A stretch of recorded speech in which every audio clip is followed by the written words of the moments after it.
Olho Vivo, o programa de entrevistas, opiniões e informações. O programa Olho Vivo da Rádio e TV Liberal conversa nesta manhã com o presidente da UVB, União dos Vereadores do Brasil. Gilson, prazer em ouvi-lo na Rádio e TV Liberal. Bom dia. Bom dia, Claucílio. Bom dia aos amigos da Liberal. Uma satisfação muito grande falar com um amigo de muitos anos e falar da União dos Vereadores do Brasil, que no último dia 16, semana passada, fez 58 anos de fundação. A UVB é a entidade mais tradicional do municipalismo brasileiro. Teremos agora, de 22 a 25, um grande congresso dos vereadores em Brasília. Qual é o tema? A partir de amanhã, né? Nós vamos começar com o nosso... Que Brasil saiu das eleições? Vamos analisar as eleições, vamos analisar o futuro do país, o que vem pela frente, com os novos governantes, com o novo Congresso, com essa expectativa que todo mundo está pensando como é que vai ser a partir de janeiro de 2023. Então nós vamos ter palestrantes e aí nós convidamos o pessoal do Supremo Tribunal Eleitoral, do Tribunal Superior Eleitoral, TSE, um ex-ministro que vai ser palestrante, vai ter o pessoal da OAB Federal, né, que vão analisar, fazer essa análise política e também jurídica do pleito desse ano, das eleições, e uma expectativa que se tem aí para o ano que vem. Esse tema que vai abordar a questão pós-eleições já estava definido antes mesmo de saber quem venceria, para que fique bem claro que não é uma coisa momentânea, né? Não, o nosso um planejamento de um ano para o outro. O nosso congresso, ele foi planejado na metade do ano, porque nós, independente de quem seria o presidente da República, quem ganharia a eleição, nós íamos discutir e vamos discutir que país vem pós as eleições. E aí nós vamos ter muito assunto para discutir em Brasília e também vamos falar de outros temas como a questão da lei das licitações. Nós vamos buscar palestrantes com renome nacional também para falar sobre o poder legislativo, as suas funções, suas atribuições, o processo legislativo. Vamos falar em comunicação, que é extremamente importante para os mandatos, porque pode fazer o melhor mandato do mundo, se não se comunica, se não souber comunicar. Se souber se vender, não vai ter resultado nenhum. Não vai ter resultado, porque eu posso fazer o melhor projeto. Se as pessoas não tomam conhecimento do meu melhor projeto, nem o efeito que vai dar para elas vão saber. Então, é importante também a questão da comunicação. Então, é todo um programa, uma programação para melhorar cada vez mais os mandatos dos homens e mulheres que fazem parte do Poder Legislativo. O senhor tem adotado uma postura que é elogiável, que é a valorização dos vereadores. Por exemplo, ninguém sabe onde mora o presidente da República, poucos sabem, poucos têm acesso ao presidente, aos senadores, aos deputados, aos governadores, mas todo mundo sabe onde mora o vereador. E o vereador é o osso do peito dessa gente toda, ele que é o cavalo de batalha, é o cabo eleitoral de luxo que os deputados, governadores e presidentes têm, né, Gilson? Com certeza, e essa eleição não foi diferente, até porque, vamos falar a nível federal, os deputados federais que têm aí 24, 25 milhões de reais de emendas por ano, é desproporcional, porque quem não tem nada vai querer entrar nesse meio. Então, realmente, os vereadores fazem um papel de cabos eleitorais de luxo, reelegem os deputados, ou elegem deputados, e vão ao encontro de buscar as emendas. Porque o que se faz em Brasília? E a UVB faz 2 eventos procurando também esse contato com os parlamentares, que, na verdade, nós temos 4 eventos por ano em Brasília, que é fevereiro, abril, que é a nossa marcha dos vereadores, depois nós temos agosto e novembro. Fevereiro é o início das emendas, e novembro é o rescaldo das emendas. Então, como nós vivemos um país que ainda temos que ir lá com o pires na mão, em Brasília, prefeitos e vereadores, para buscar recursos através das emendas parlamentares, nós já fizemos esse tipo de encontro em Brasília para proporcionar aos nossos parlamentares municipais para o encontro dos parlamentares federais e, quando da sua volta, anunciar recursos para os seus municípios. E mudou muito, né, Gilson, o papel do vereador. O vereador antigo era de requerimentos, pedindo uma lâmpada aqui, uma tampa na boca do lobo ali, uma rua aqui, uma patrola lá, uma carga de terra colar, ou viabilizar o pagamento de uma receita de medicamento. Hoje o vereador ele tem um poder muito grande com essas emendas. Ele próprio vai lá, carimba a emenda e traz lá 400 mil, 1 milhão, 2 milhões, né? Com certeza, é um papel fundamental. E sem contar que foi evoluindo também o papel do vereador na questão da fiscalização, na questão do processo, próprio processo legislativo. Os vereadores hoje entendem muito mais de como é que se faz uma lei, como é que se monta uma lei, como é que se altera uma lei, se discute uma lei, que antigamente. Eu sou vereador desde a minha primeira eleição foi em 92, então 30 anos, né? Era um guri naquela época, né? Guri, né? O tempo passa.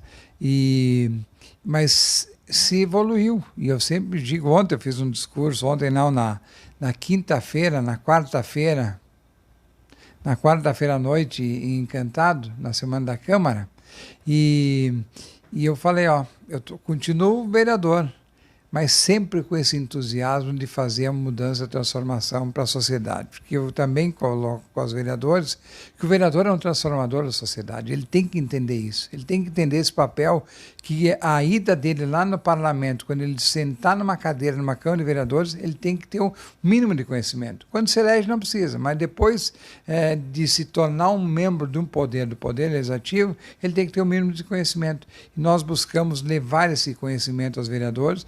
Eu sempre digo, o vereador que vai numa atividade da UVB, em qualquer lugar desse país, ele tem que sair melhor do que chegou.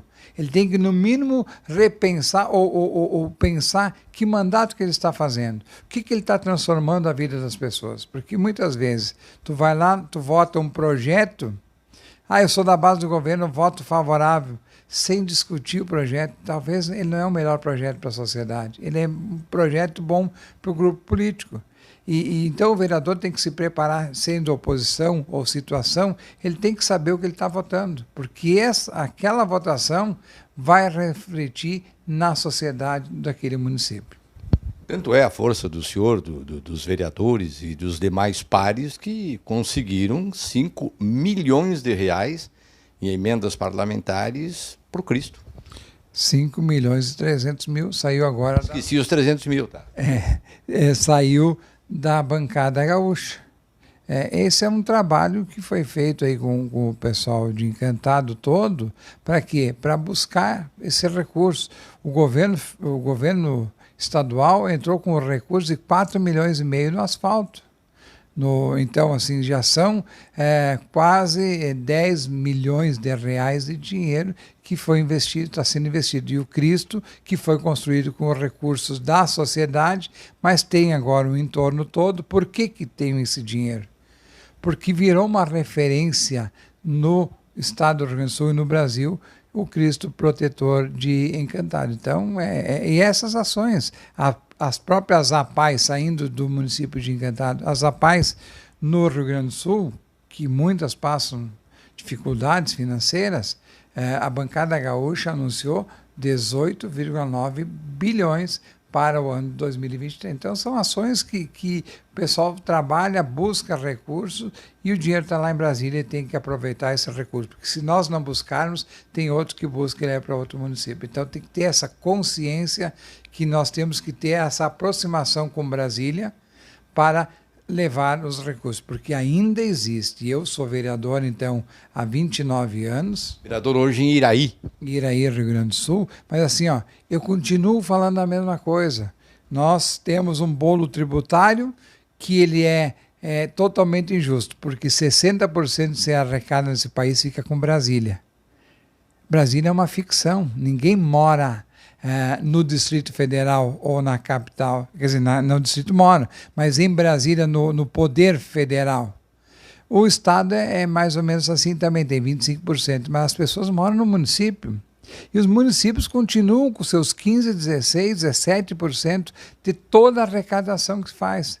O que tu fizer em Guaporé, por exemplo, dos impostos que saem de Guaporé, vão para Brasília, depois eles voltam fatiados em menor. Eu acho que os municípios, eles se deixassem só no município o recurso, poderia se arrecadar mais, porque talvez aquele município que não tem industrialização, ele tem agricultura. Que não tem agricultura, ele vai ter outras formas de a prestação de serviço para arrecadar. Então, só que vai para Brasília, depois vem fatiado, e aí nesse meio nessa devolução, ele não vem como deveria vir, não é injusto. Então, nós defendemos em Brasília o Pacto Federativo. O que é? Que neste pacto tenha uma nova distribuição dos recursos federais, sendo mais justo para os municípios, porque, vou repetir pela terceira vez, a vida acontece no município. A educação, a saúde, o desenvolvimento, é as pessoas que vivem no município. Não vivem na ficção do governo federal, elas vivem na realidade do município. E esse município, ele arrecada muito pouco e nós precisamos continuar indo a Brasília, sempre para conversar com o deputado, conversar com o senador da República, para ver se ele tem a boa vontade de nos passar uma emenda. Porque antigamente, quando não tinha esse poder todo das emendas, se ia nos ministérios. Mas os ministérios perderam a força hoje. Os ministérios... São só burocratas hoje. São burocratas, porque o recurso está com o deputado. Se o deputado não mandar o recurso para o Ministério X ou Y, nós não vamos ter como fazer o investimento que se precisa fazer nos nossos municípios. Presidente da UVB. Eu, quando era pequenino, tinha cabelo, não estava tão obeso, eu ouvia falar em reforma tributária. E os anos passam, entra governo, sai governo, que se vê são alguns remendões aqui, remendinhos ali.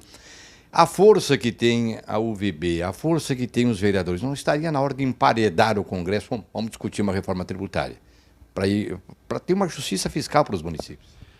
Eu sempre digo que a UVB, os vereadores, são 59 mil homens e mulheres do Parlamento Municipal. Se unissem, se estivessem organizados, mesmo com todo o trabalho que se faz no Brasil, e eu ando muito no Brasil para levar essa mensagem de união, de unidade. Só que muitas vezes nós não conseguimos a união e a unidade nem no próprio município, por interesses eleitorais, por interesses de grupos políticos. Então fica aqui, e muitas vezes nós somos marginalizados por nossa culpa no processo administrativo do país, porque a força política está no vereador. Nós somos... Quem ouve os desaforos são vocês, os elogios não. Que muitas vezes, depois da eleição, o parlamentar federal não está nem aí para o vereador.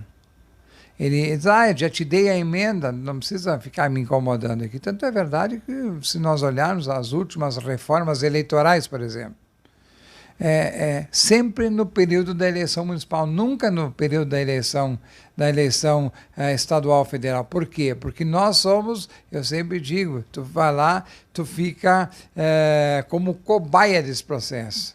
E a reforma tributária, nenhum governo vai querer mudar essa reforma. Quando a Constituição Federal foi promulgada em 88, os municípios tinham perto de 20% de participação no bolo tributário. Caiu 5%. Quer dizer, por quê? Porque o governo federal foi criando o corpo, e o que ele faz? Ele criou muitas contribuições. Essas contribuições, elas não entram no bolo da divisão. Então fica para o governo federal. Mas quem que vota isso? Quem que aprova isso?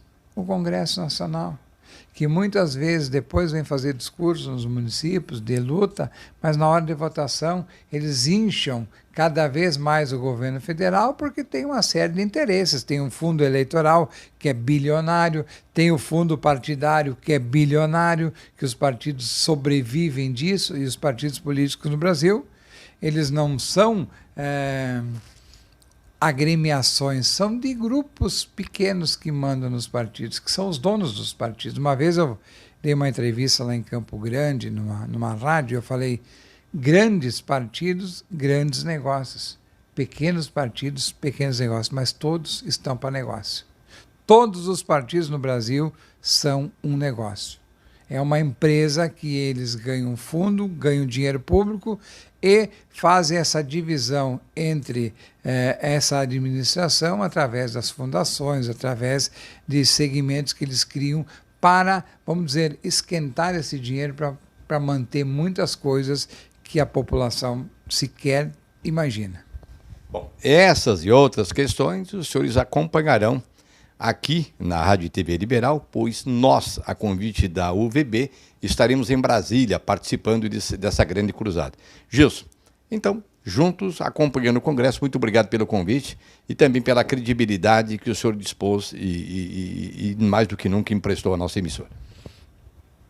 Discordo, porque a emissora está me dando essa credibilidade, porque a emissora tem uma credibilidade regional, tem um trabalho fantástico na região, ela busca cada vez mais estar próximo das comunidades, estando próximo das comunidades, estão dando resultado também para cada cidadão de cada município onde chega a Rádio e TV Liberal. Então, quero agradecer vocês. Quero te agradecer, Claucir, por aceitar esse convite, por estar em Brasília, por levar informação. Olho Vivo, o programa de entrevistas, opiniões e informações.